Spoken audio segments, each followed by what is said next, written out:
বাবা চালাও, এখানে থামাও। এভাবেই রিকশার ক্রসবারে বসে অন্ধ রিকশা চালক বাবা মনির হোসেনকে নির্দেশনা দিচ্ছে দ্বিতীয় শ্রেণীর স্কুল ছাত্রী আফরোজা ফারিয়া। আর এভাবেই বাবা মেয়ের যৌথ পরিশ্রমে তাদের সংসার চলে। 2 বছর বয়স থেকে মনির অন্ধ, এখন রিকশা চালানোই তার পেশা। আর ছোট মেয়েটি অন্ধ বাবার চোখ হিসেবে ভূমিকা রাখছে।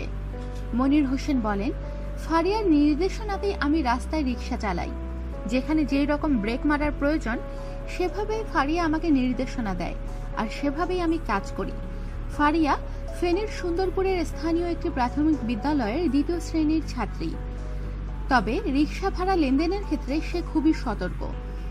স্কুল ছুটির পর ফারিয়া রিকশার ক্রসবারে বসে এবং বাবাকে নির্দেশনা দেয়। আর ওখানে বসেই সে নতুন দিনের স্বপ্ন দেখছে। 5 বছর বয়স থেকেই ফারিয়া এই কাজ করে। মনির জানান, দিনে 100 থেকে 150 টাকা আয় করি, তা দিয়েই আমার সংসার চলে। কেননা মাগরিবের নামাজের পর আর রিকশা চালাতে পারি না। ছোট ফারিয়ার আগে মনিরকে এভাবে সহায়তা করত তার ছেলে শরীফ। শরীফ এখন বড় হয়ে গেছে, তার বয়স প্রায় 18 বছর। তাই সে এখন সিএনজি অটোরিকশা চালক। কিছুদিন আগে মনির একটি টিভি প্রোগ্রামে অংশ নিয়ে 1 লাখ টাকা পেয়েছিলেন।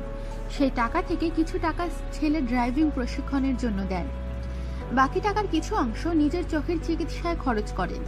তার এখনো বিশ্বাস তিনি হয়তো আবারও দেখতে পাবেন, যদিও এই মুহূর্তে চোখে দেখার চিন্তা মনিরের উচ্চাভিলাষ।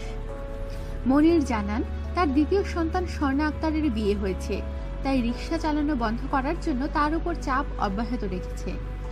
28 বছর ধরে সন্তানের নির্দেশনায় রিকশা চালাচ্ছেন মনির হোসেন।